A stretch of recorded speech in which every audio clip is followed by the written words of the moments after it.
Mundo Católico trae para ti el pulso del Papa. Escúchalo aquí, por Mundo Católico, construyendo la civilización del amor.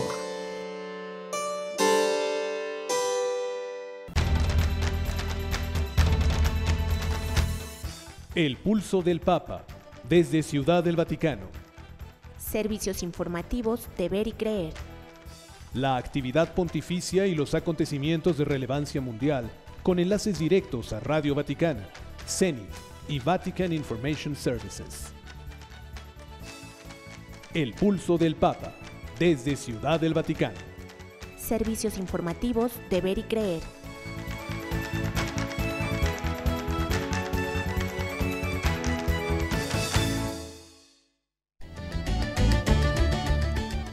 Acudir a un adivino a que le lea la mano no es cristiano, afirma el Santo Padre. Le diremos cómo reaccionó el Papa cuando una niña interrumpió su catequesis en la audiencia general.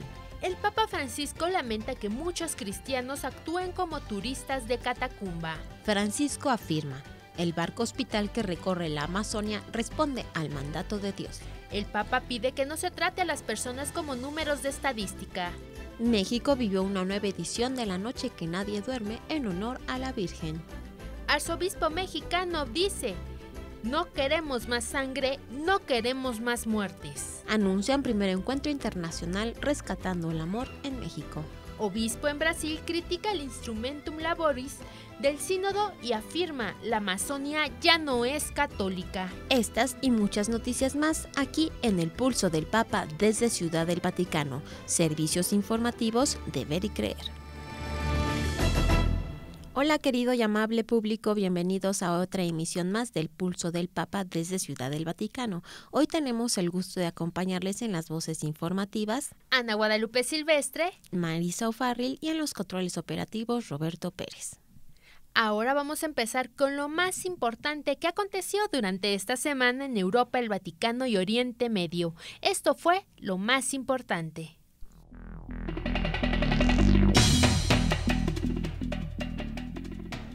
El Santo Padre recordó que es una incoherencia llamarse cristiano y acudir a un adivino o adivina que le lea la mano. Eso es superstición, no es de Dios, aseguró. ¿Cuántos que se dicen cristianos acuden a un adivino o adivina que les lea la mano?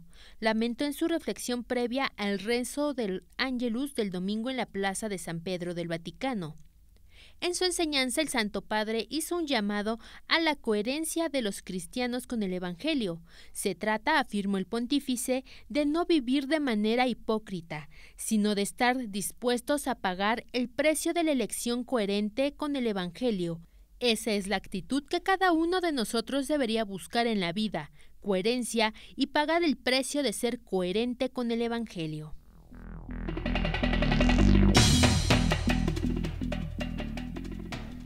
Durante la audiencia general celebrada el miércoles en el aula Paulo VI del Vaticano, una niña con una enfermedad subió de forma espontánea a las gradas desde donde estaba hablando el Papa e interrumpió su catequesis. El Papa estaba explicando la nueva modalidad de relación entre los discípulos de Cristo, fruto de la comunión de la comunidad cristiana, cuando la niña se acercó primero a un guardia suizo y después al propio Santo Padre para estrecharle la mano. El Papa, lejos de sorprenderse, hizo un gesto a los responsables de seguridad para que no le impidieran estar allí y a continuación insistió: déjala tranquila, Dios habla por medio de los niños, déjala, déjala. Esas palabras provocaron el aplauso generalizado de todos los presentes en el aula.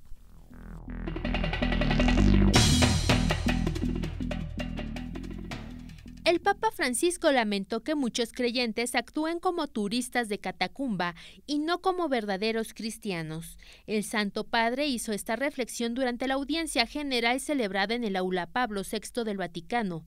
En su catequesis, Francisco explicó que la hipocresía es el peor enemigo de la comunidad cristiana, del amor cristiano, ese presumir de quererse bien, pero buscar únicamente el propio interés. Quien se comporta así transita en la iglesia como un turista que se aloja en un hotel, que no la vive como su casa y como su familia. Hay muchos turistas en la iglesia que están siempre de paso, pero que nunca entran en la iglesia, Practican el turismo espiritual que les hace creer que son cristianos, pero que únicamente son turistas de catacumba, afirmó.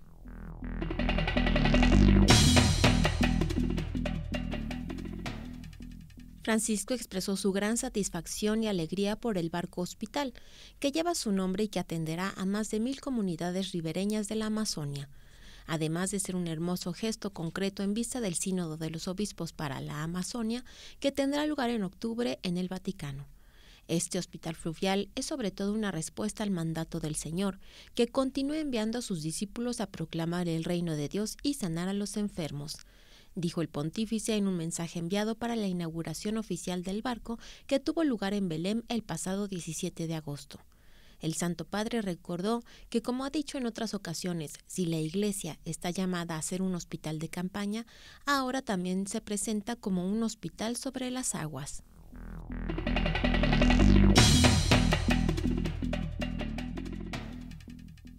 El Papa lamentó que se traten a las personas como números de estadísticas, gente que escapa de guerra y la pobreza, amenazada por discriminación y la explotación.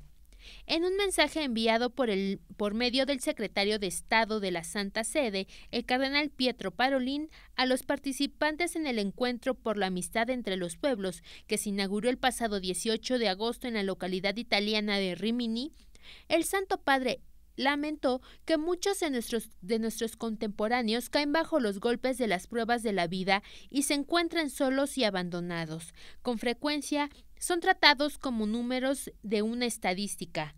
Invitó a pensar en los miles de individuos que cada día escapan de la guerra y de la pobreza antes que numerosos rostros, personas, nombres e historias. No debemos olvidarlo nunca, especialmente cuando la cultura del descarte margina, discrimina y explota, amenazando la dignidad de la persona, afirmó.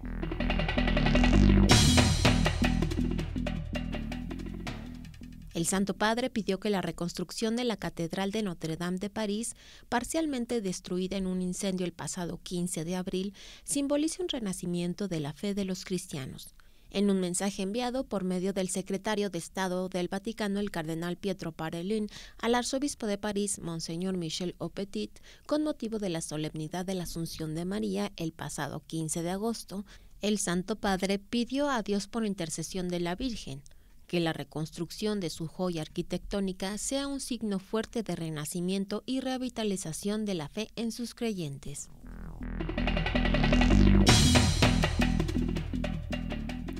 El Papa Francisco animó a los católicos a pedirle a la Virgen María que los ayude a ser santos para encontrarse con ella en el paraíso.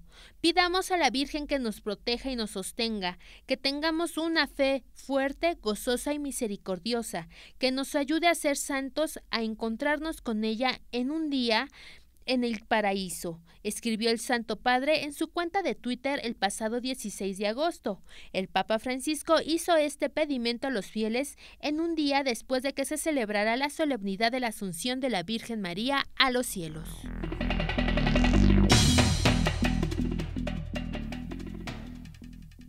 El Vaticano reaccionó a la decisión del Tribunal de Apelaciones de Victoria, Australia, de confirmar la sentencia condenatoria contra el cardenal George Pell a 6 años de cárcel por la comisión de delitos sexuales, recordando su respeto a las autoridades judiciales australianas, la insistencia del cardenal en su inocencia y la cercanía de la Santa Sede a las víctimas de abusos.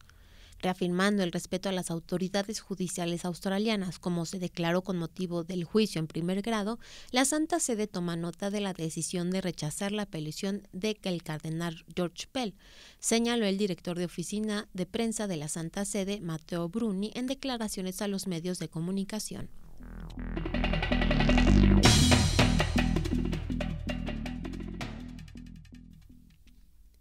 El sacerdote salesiano Miguel Ángel Ruiz Espínola, que despegó su ministerio sacerdotal en las selvas de Filipinas, así como en Pakistán y Kenia, ha sido nombrado por el Papa Francisco como nuevo miembro de la Secretaría de Estado del Vaticano. El padre Ruiz Espínola, que se desempeñaba como párroco en la Casa de los Salesianos en Algeciras, Cádiz, España, también fue director espiritual de la Cofradía Salesiana de Penitencia de Nuestro Padre Jesús.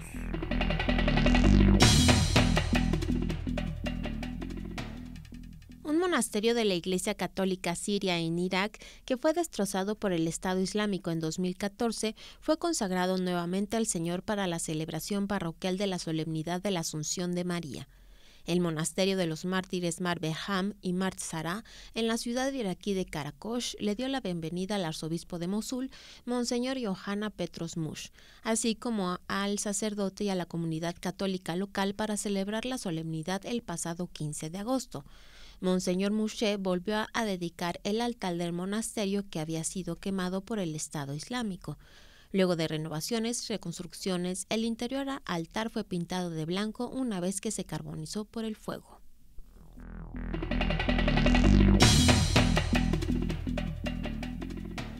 Esto fue lo más importante que aconteció durante esta semana en Europa, el Vaticano y Oriente Medio. Usted ha quedado informado y no se pierda, más adelante le tenemos el resumen informativo de México y América. Pero por el momento vamos a escuchar a Roberto Farril, que nos sigue dando un recorrido, o más bien dándonos a conocer más reliquias de nuestro Señor Jesucristo, de la Virgen María y San José. En esta ocasión nos habla sobre el anillo nupcial de la Virgen María.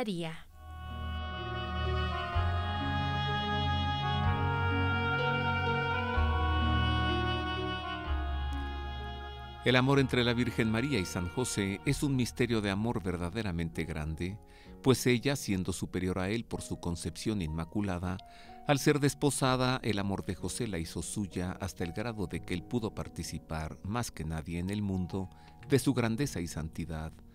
Así, el matrimonio de amor entre José y María prefiguraba ya el matrimonio entre Cristo y la Iglesia.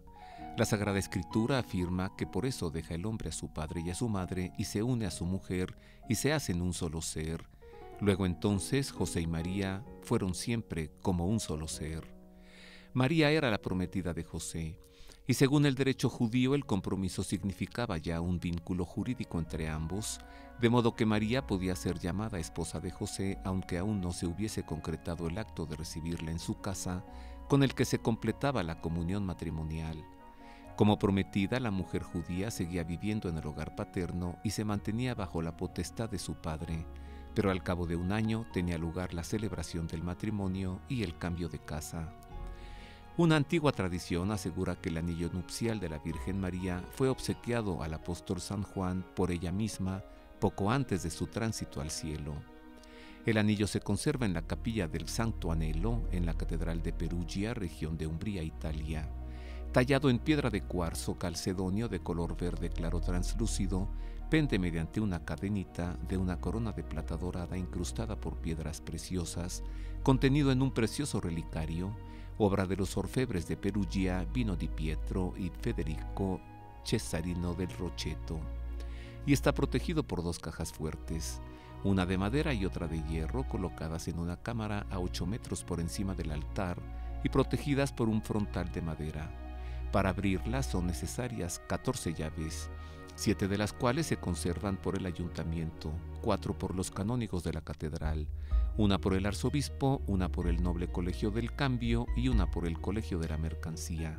Los primeros documentos que hacen mención del anillo del siglo III refieren que perteneció a la mártir Santa Mustiola, y por el códice del siglo XI conservado en la Biblioteca Angélica de Roma, descubierto por el padre Juan Crisóstomo Trombelli, quien lo transcribió en el año 1765 en su obra acerca de la vida de la Virgen María.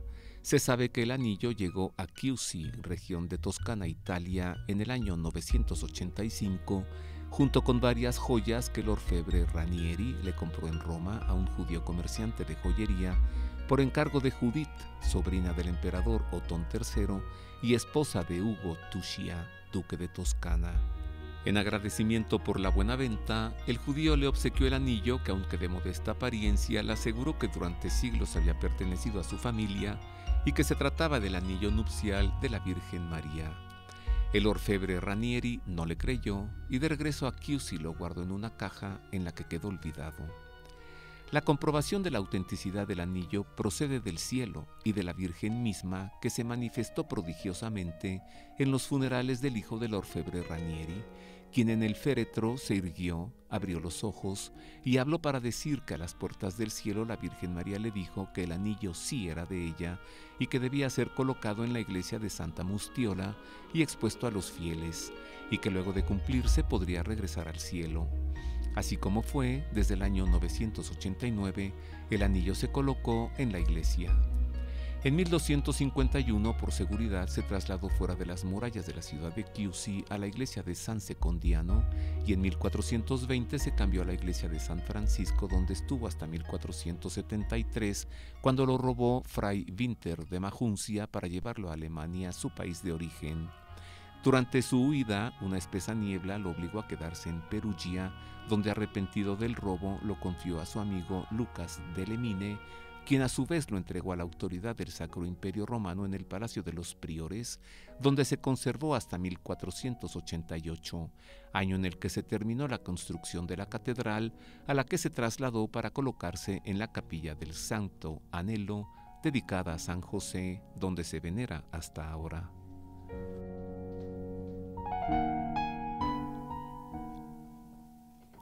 Qué interesante conocer el anillo nupcial de la Virgen María. Ahora es momento de ir a un corte, pero regresamos con una entrevista al padre Rafael González, Alfredo Cruz y Alejandro Garduño, donde nos van a hablar de la Sociedad de San Pablo. Vamos a una breve pausa comercial y regresamos con más. No se vaya. Póngase en contacto con nosotros a través de nuestro correo electrónico elpulsodelpapa@vericreer.com.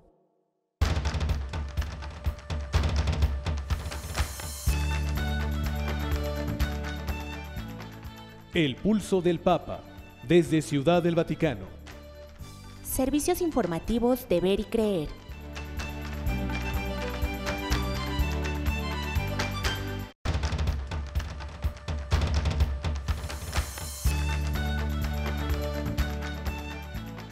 El Pulso del Papa, desde Ciudad del Vaticano. Servicios informativos de Ver y Creer.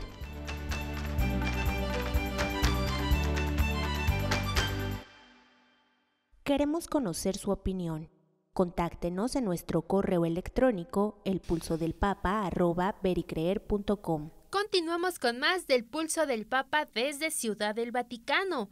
Ahora Roberto ya está listo con nuestros invitados, el padre Rafael González, el clérigo Alfredo Cruz y Alejandro Garduño, para que más bien nos hablen un poco sobre la Sociedad de San Pablo. Bueno, Roberto, iniciamos la entrevista. Bienvenido, padre Rafael. Muchas gracias por la invitación. O sea que somos colegas. Bueno. Así es. Bueno, sí. Ya quisiera yo. No, al revés. ¿Cómo fue esto? ¿Cómo es que allá, en una ciudadcita italiana, ¿no?, un sacerdote tiene esta idea? ¿Ya la radio vaticana andaba funcionando? Todavía no. Todavía no. Don Alberione nace en el 1884 y para el 1899 la iglesia en el norte de Italia, que es donde él va a vivir la mayor parte de su vida, pues está sacudida por todos los movimientos, tanto sociales, económicos, religiosos, y lee el padre Alberione una encíclica, un documento papal que se llama Latam et si Futura. ¿Sería Pío XII? No, Pío X. Pío X. Incluso él leyó más a León XIII, todavía le tocó a él leer a León XIII, y en el año santo del 1900, toda la iglesia está en una actitud de reflexión, y en la noche entre el 1899 y el 1900, él pasa la noche en oración y siente el deseo de hacer algo con su vida. Tiene 16 años el padre Alberione. Ante el Santísimo. Ante el Santísimo. Pasa casi toda la noche reflexionando, orando sobre las necesidades de los hombres de aquel tiempo, sobre los movimientos sociales, sobre las necesidades de tantas personas que se sentían un poco desorientadas, y que casi siempre el fin de un ciclo causa cierto temor en muchas personas. Y leyendo los documentos del Papa, se siente llamado a hacer algo por los hombres del nuevo siglo. No sabía cómo. No, todavía Porque no sabe. La radio no existía. No. La televisión menos. Menos. Solo la prensa. Ajá. Desde seminarista le gustó leer mucho. Se suscribió a varias revistas, 1, 2, de teología, que venían en ese tiempo en latín, las podía leer, tanto las que llegaban de Francia como Alemania. Y empezó a leer y sobre todo a orar mucho, para que Dios le iluminara qué es lo que podría hacer por los hombres del nuevo siglo. Entonces el padre Alberione siente el llamado a hacer algo por los hombres de su tiempo. Sí. Y no sabe todavía que sería en los medios masivos de comunicación que todavía no se inventaban. Así es, solo la prensa. Ajá. Sí, todavía no tiene como qué es lo que va a hacer, todavía no sabe cómo. Pero a partir de ahí empieza a prepararse mucho para favorecer que Dios lo ilumine. Y van pasando los años, es ordenado sacerdote, es director espiritual en el seminario de Alba, y va también promoviendo en algunos muchachos, el amor por la evangelización, por Cristo, por el vicario de Cristo. El padre Alberione va a desarrollar una adhesión muy profunda, una convicción muy fuerte, que ahí donde está, como muchos santos, que donde está el Papa, ahí está la iglesia. Funda la Sociedad de San Pablo, ustedes, sí, los paulinos. Los paulinos, 20 de agosto 1914. Está muriendo el Papa Pío X y la Sociedad de San Pablo está naciendo con el nombre de Pequeña Escuela, al Pequeño Obrero se le llama, porque va a empezar como un taller de impresión. Y luego funda la rama femenina. En 1915. A las Paulinas. Así es. Y luego a las Pías Discípulas. 1924. Y siempre con el mismo carisma de la comunicación. Sí, digamos que sería como la columna vertebral. Esta sensibilidad por saber aprovechar los nuevos medios al servicio de la evangelización. Pero va a asignar a cada una de las instituciones que van a ir naciendo tareas muy particulares. Por ejemplo, las hijas de San Pablo, las Paulinas, serían la versión femenina de nosotros los paulinos, mientras que las Pías Discípulas van a tener un triple apostolado, lo que se llama el apostolado litúrgico, el apostolado de la oración permanente y el apostolado sacerdotal. Poder acompañar desde el carisma propio de la mujer, la formación misma de los seminaristas, a los sacerdotes en las casas donde estamos, son su triple apostolado: la adoración eucarística, el servicio sacerdotal, y no solo un servicio como de ama de casa, sino un servicio que rebasa ese momento, ese rol, sin que esto evidentemente sea algo malo o que se pueda menospreciar, no, sino que deja abierto el Padre que nosotros y las religiosas, hasta donde den todas nuestras fuerzas y la gracia de Dios para donarnos en el servicio a la evangelización. Mire, le aseguro que es de verdad impresionante, sí impresiona ver a las religiosas trabajando en, no le exagero, algo como un periódico. Una editorial con grandes máquinas impresoras, con rollos de papel, luego con cortadoras, engrapando, encuadernando. Son religiosas. Y lo mismo en el caso de los sacerdotes. Verlos en sus editoriales, editando libros, diseñando las revistas, en el mundo de la comunicación impresa. Y ver a estas religiosas y ver a estos sacerdotes y a los religiosos paulinos produciendo programas de radio y produciendo películas para el cine, es una cosa de verdad que impresiona. Bueno, ¿y cómo hacen ustedes, Padre Rafael, para tomar acuerdos, digamos, entre los paulinos y las paulinas de qué publica cada uno, ¿no? Y no hacer lo mismo, ¿no? Sí. O qué videos, o qué discos compactos, qué cosas en audio hacen. Claro. Porque cuando entramos a una librería de paulinas, o cuando entramos a una librería de paulinos o la Sociedad de San Pablo, vemos, una cosa impresionante de libros, de audio, de videos, ¿no? ¿Y lo hacen conjuntamente o se separan los temas o cómo? Existe desde hace más o menos 10 años un proyecto que se llama el Proyecto Unitario de Familia Paulina, y que nace a través de los gobiernos generales en Roma, no solo las pías, las hijas, los paulinos, sino también las pastorcitas, la cuarta congregación que fundó don Alberione, y las apostolinas, la cuarta femenina. Somos 5 congregaciones, 4 institutos de vida secular y una unión de cooperadores, 10. Entonces nace el proyecto unitario que busca primero desde la parte humana, espiritual, ir avanzando a contar con un plan de trabajo que nos permita atender mejor a los interlocutores, a la iglesia, a los distintos públicos. Y aunque efectivamente a nivel de México no contamos todavía con un programa o un proyecto que integre la producción editorial conjunta.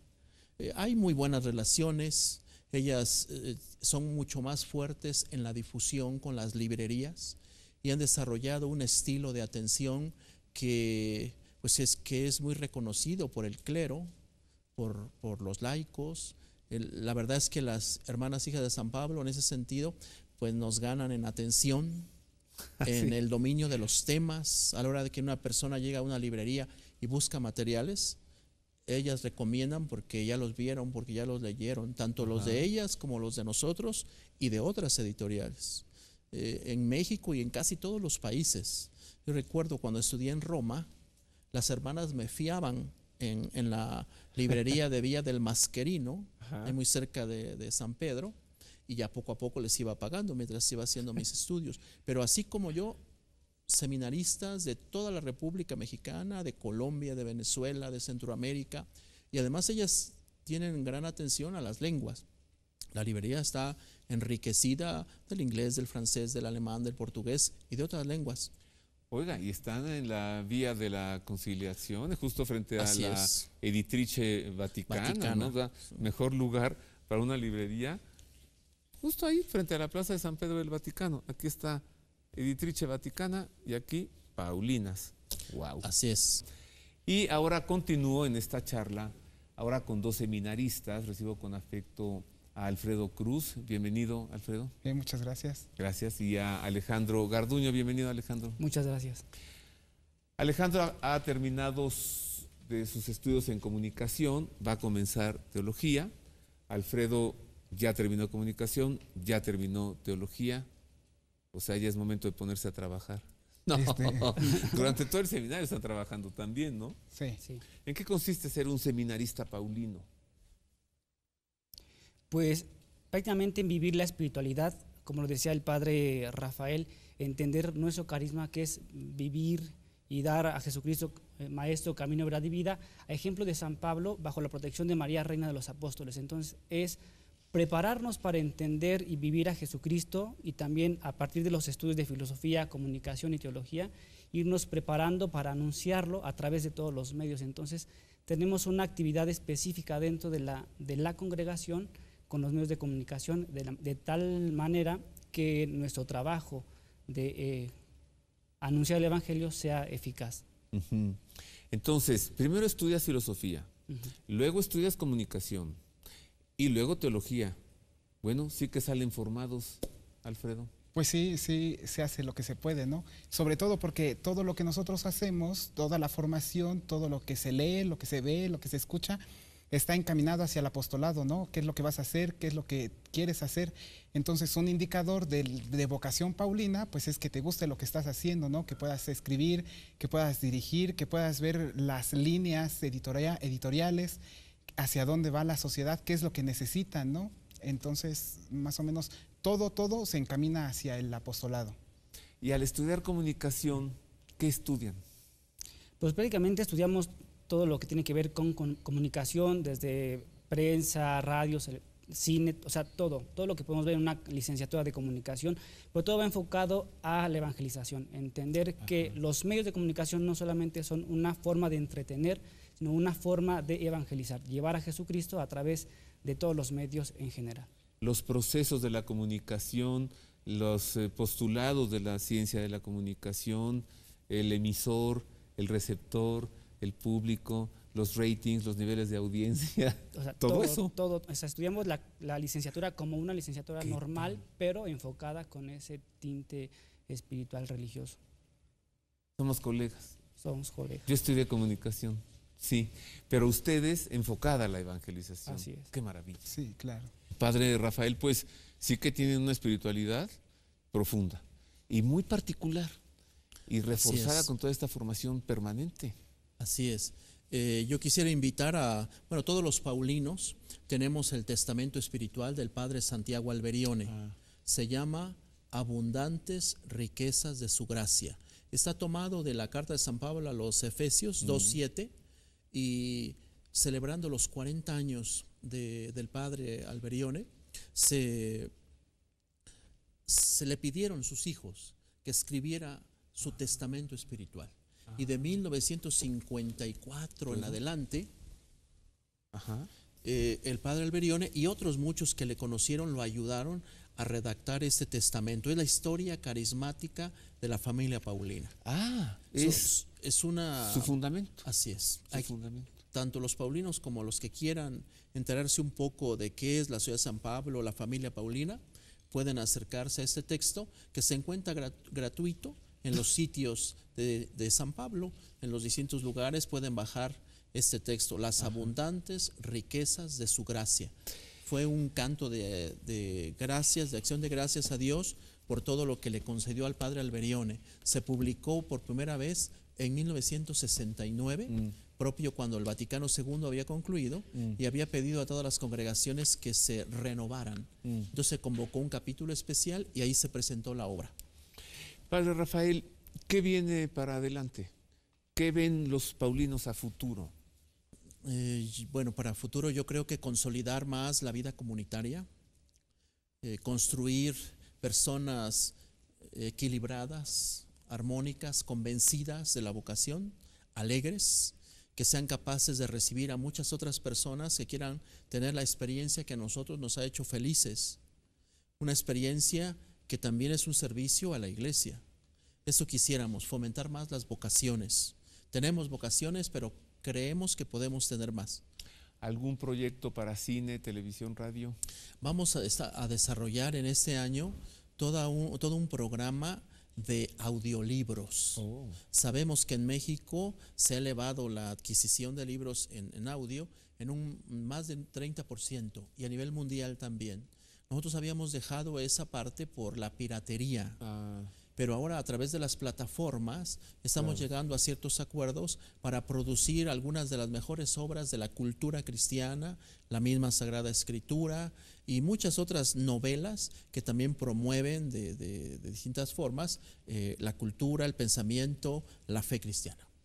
Al servicio de la caridad en la verdad. En la verdad. Muchas gracias, Padre Rafael. Al contrario, muy agradecido. Ahora ya conocemos más de la Sociedad de San Pablo gracias a nuestros invitados. Ahora es momento de ir un corte, pero regresamos con lo acontecido en América y México. Vamos a una breve pausa comercial y regresamos con más. Haga suyo este espacio. Le invitamos a enviar sus sugerencias y opiniones a nuestro correo electrónico elpulsodelpapa@pericreer.com.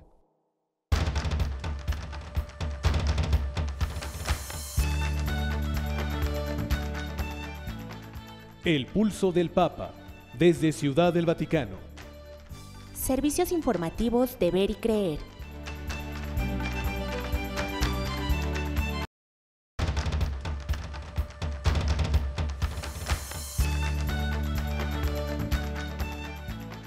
El Pulso del Papa, desde Ciudad del Vaticano.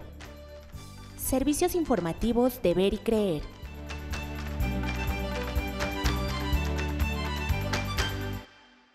Háganos llegar sus sugerencias y comentarios a nuestro correo electrónico elpulsodelpapa@pericreer.com. Continuamos con más del Pulso del Papa desde Ciudad del Vaticano y como se lo habíamos prometido al inicio del programa, ahora vamos a escuchar el resumen informativo de México y América. Estas son las noticias.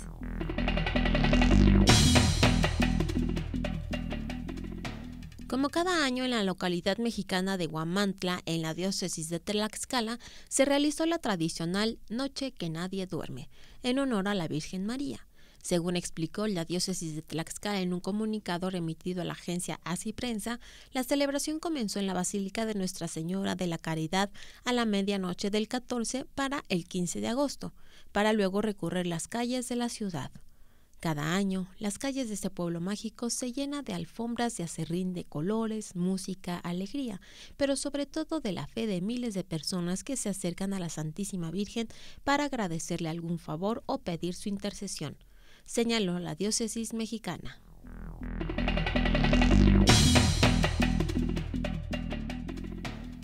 Frente a los recientes crímenes que han golpeado diversas localidades del estado de Michoacán, el arzobispo de Morelia, Monseñor Carlos Garfias Merlos, aseguró con profunda preocupación y dolor: nos hemos enterado de los últimos homicidios en Morelia y entre otras localidades del estado, así como en otros lugares de nuestro país. El arzobispo de Morelia señaló en rueda de prensa: en los últimos días hemos tenido encuentros con el gobierno del estado. Carlos Herrera, secretario de gobierno, ha tenido la disponibilidad de sumar esfuerzos para que juntos implementemos estrategias para recuperar y construir la paz. Como arzobispo de Morelia, quiero decir que no queremos más sangre, no queremos más muertes, no queremos más dolor ni más vergüenza.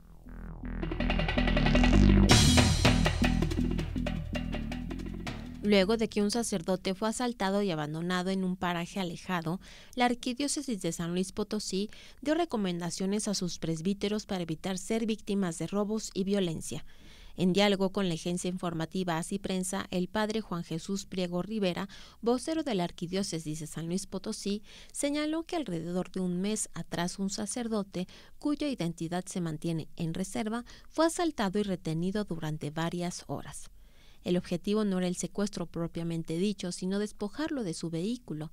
A él lo tuvieron unas horas retenido, atado. Después lo soltaron y pudo llegar a la ciudad de Aventón con un autostop, afirmó.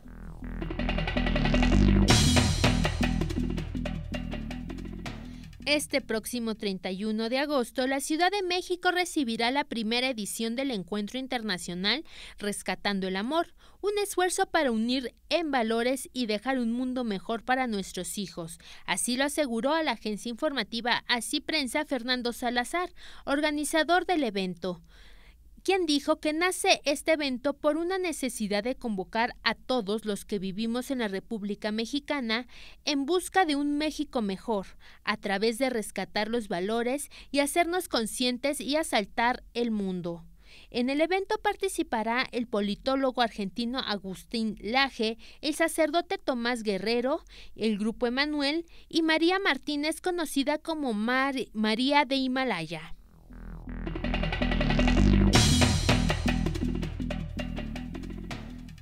Monseñor José Luis Azcona, un misionero español agustino recoleto y obispo emérito de Marajó, una prelatura que incluye decenas de islas en la delta del río Amazonas, compartió con la agencia informativa Así Prensa una reflexión con graves críticas al Instrumentum Laboris del próximo Sínodo Panamazónico. Monseñor Azcona hizo una reflexión sobre el Instrumentum Laboris del Sínodo Panamazónico, señalando que la Amazonia, al menos la brasileña, ya no es católica. En su análisis, el obispo cuestionó puntos centrales del documento de trabajo para el sínodo, especialmente la visión distorsionada del llamado rostro amazónico, la interculturalidad y la ordenación de hombres casados.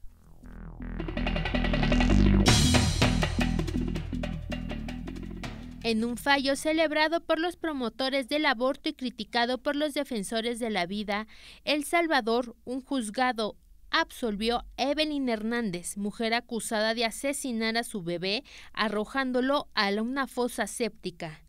La mañana del 19 de agosto, un juzgado del Tribunal de Sentencia de Coajutepeque, en El Salvador, declaró inocente a Hernández, para quien la Fiscalía pedía 40 años de cárcel. Amnistía Internacional, que promueve la legalización del aborto en El Salvador y en otros países, celebró el fallo como una victoria rotunda para los derechos humanos. En un comunicado publicado por el sitio web de Amnistía Internacional, piden a El Salvador que de una vez por todas ponga fin a la vergonzosa discriminatoria práctica de criminalizar a las mujeres y derogue inmediatamente las normas draconianas antiaborto.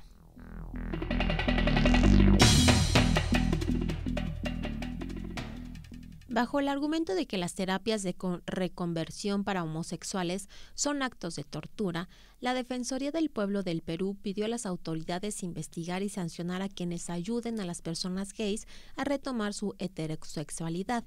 La Defensoría del Pueblo basó su pedido en el informe periodístico Las terapias de la tortura, del diario La República, y que forma parte del proyecto Transnacionales de la Fe, dirigido por la Escuela de Periodismo de la Universidad de Columbia de los Estados Unidos. Para realizar la investigación, algunos periodistas se infiltraron en iglesias evangélicas y centros psicológicos cristianos. Según el informe, estas promueven terapias de conversión que utilizan métodos considerados torturas por la ONU para convencer a las personas de que es posible cambiar su orientación sexual o identidad de género.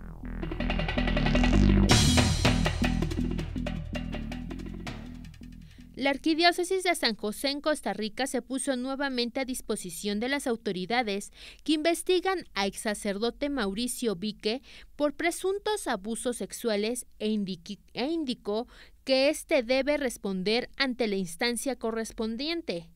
La Arquidiócesis emitió un comunicado el pasado 18 de agosto, día en el que Vique, de 55 años, fue capturado aquí en México luego de 6 meses de haberse fugado de Costa Rica. Sobre el ex sacerdote pesa una solicitud de extradición y orden de captura internacional emitida por la Interpol. Ahora se espera que sea extraditado ante la captura el señor Mauricio Víquez. La Arquidiócesis de San José ha manifestado reiteradamente que el señor Víquez tiene que responder ante la instancia correspondiente por los hechos que se le imputan, así señala el comunicado.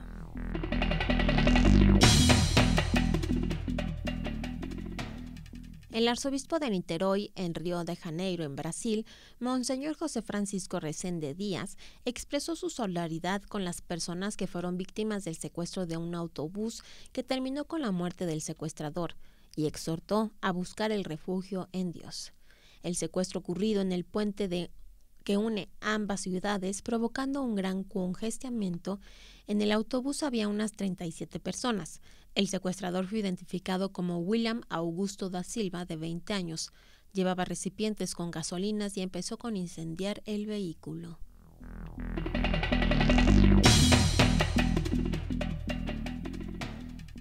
La familia de un hombre canadiense que sufría de esclerosis lateral amiotrófica instó al gobierno de su país a cambiar la forma de tratar a los pacientes luego de que éste recibiera una muerte con asistencia médica.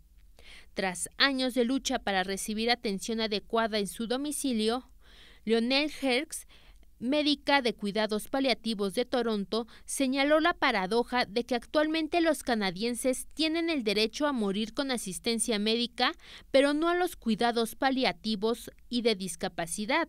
La muerte con asistencia médica está totalmente financiada en el sistema de salud canadiense.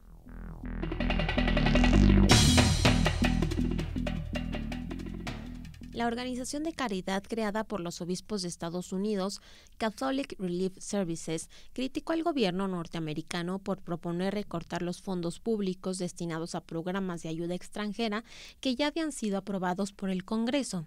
Según las agencias de ayuda, la medida podría significar una pérdida de entre 2.000 millones y 4.000 millones de dólares que se habrían destinado para esfuerzos humanitarios. La Oficina de Administración y Presupuesto solicitó la suspensión temporal de los fondos la semana pasada, pidiendo una contabilidad de todo el presupuesto que aún no se ha designado oficialmente para fines específicos.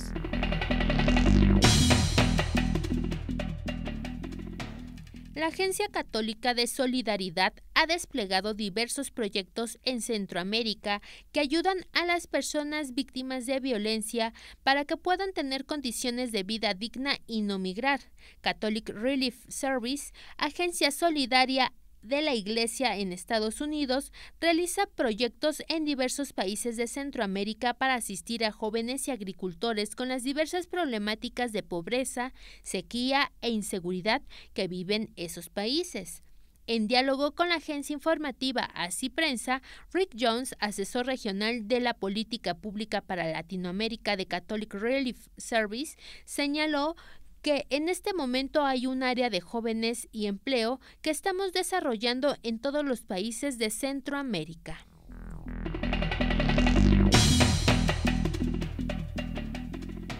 Y hasta aquí lo acontecido en América y México. Usted ha quedado informado. Y ahora es momento de hacer un enlace con Radio Vaticana, la radio del Papa, para escuchar la audiencia general, las palabras en español del Santo Padre. Radio Vaticana, la radio del Papa.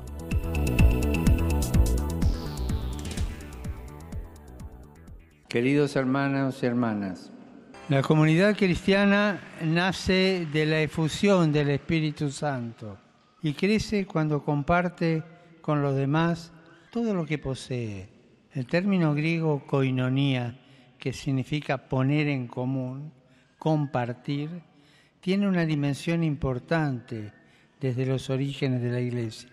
De la participación en el cuerpo y sangre de Cristo deriva la unión fraterna, que llevaba a compartir todo lo que ellos tenían. Lo dijo el Papa Francisco en la audiencia general del tercer miércoles de agosto de 2019, continuando con su ciclo de catequesis sobre la evangelización a partir del libro de los Hechos de los Apóstoles, como preparación para el mes misionero extraordinario del próximo mes de octubre. En su catequesis, el Santo Padre subrayó que en la comunidad cristiana hay un dinamismo de solidaridad que construye la Iglesia como familia de Dios, donde la experiencia de la koinonia es central.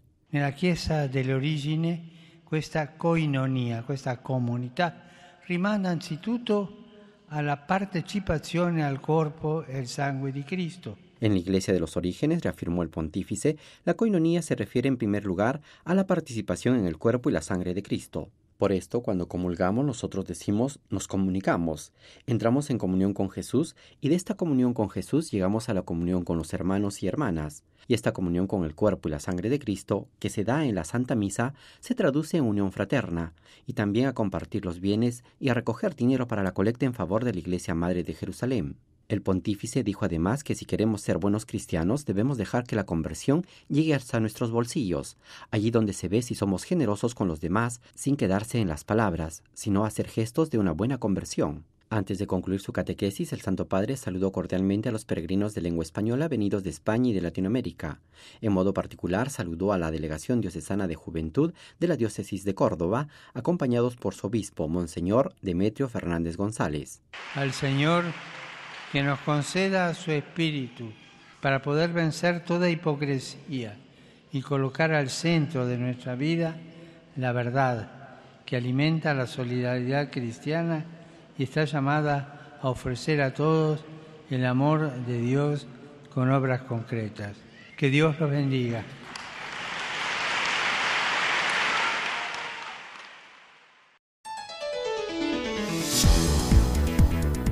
Radio Vaticana, la radio del Papa. Esta fue la audiencia del Santo Padre y sus palabras en español.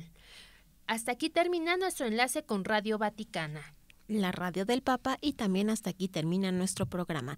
Muchas gracias por habernos escuchado en otra emisión del Pulso del Papa y nos vemos la próxima semana. Estuvieron con ustedes en las voces informativas Ana Guadalupe Silvestre y Marisa O'Farrill, y en los controles operativos Roberto Pérez, quienes juntos les agradecemos por su escucha. Y nos despedimos. Muchas gracias y hasta luego. Y le dejamos con la bendición del Santo Padre. Dominus vobiscum, et cum spiritu tuo, sit nomen Domini benedictum, et hoc nunc et usque in seculum, aiutorium nostrum in nomine Domini, qui fecit caelum et terra. Benedicat vos omnipotens Deus, Pater et Filius et Spiritus Sanctus. Amén.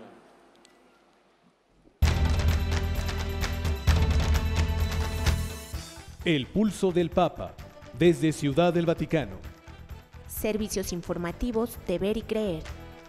La actividad pontificia y los acontecimientos de relevancia mundial, con enlaces directos a Radio Vaticana, CENI y Vatican Information Services. El pulso del Papa, desde Ciudad del Vaticano. Servicios informativos de Ver y Creer.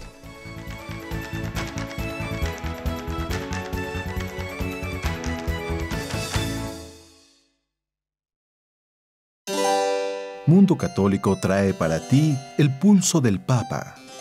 Escúchalo aquí, por Mundo Católico, construyendo la civilización del amor.